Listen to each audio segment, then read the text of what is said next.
Good morning বন্ধুরা।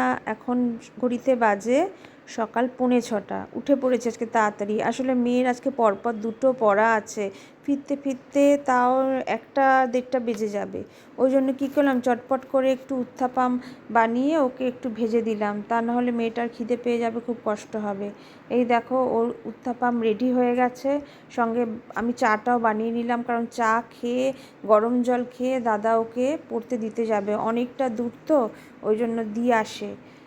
ওরা বেরিয়ে যাওয়ার পরেই না আমি ওপরে চলে এলাম। দেখো এবার না আমি এই বাইরের প্রকৃতিটা এই সকালবেলা দেখতে ভীষণ ভালো লাগে, মানে চতুর্দিকটা যেন শান্ত নিস্তব্ধ হয়ে আছে। চলো ঘরে যাই। আচ্ছা, তোমাদের একটা কথা বলার আছে। আমার জানো তো, এক ছেলে এক মেয়ে। মেয়ে একটু লজ্জা পায় ক্যামেরার সামনে আনতে। ছেলে দেখো, এই যে এই আমার ছেলে, এই হচ্ছে একদম রাজপুত্র, একদম শীতের মধ্যে হাই মারছে, মানে আমাকে বোঝাচ্ছে আমাকে এখন একদম তুলবে না, আমি শীতের এই সকালের ঠান্ডা আবহাওয়া উপভোগ করব, ডোন্ট ডিস্টার্ব মি।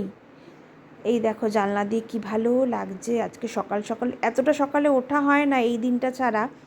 যাই হোক, এই সানডেতে এই ওর পরপর দুটো পড়া থাকে বলে ওঠা হয়। কী ভালো লাগছে, চতুর্দিক নির্জন নিরালা, বেলায় অতটা ঠান্ডা বোধ হয় না, কিন্তু আর সকালে ওটা ঠান্ডা লাগছিল। দেখো আমরাও উত্তাপাম টিফিন খেয়ে নিলাম, খেয়ে রান্না বসিয়ে দিলাম। আজকে আবার হাঁসের ডিম করছি, মাছ মাংস বার খেতে ভালো লাগছে না, আজকে হাঁসের ডিমের রসা দিয়ে খাবো। রাত্রিবেলা এক বন্ধুর বিবাহবার্ষিকীর নিমন্ত্রণও আছে, আর বেশি কিছু নয়।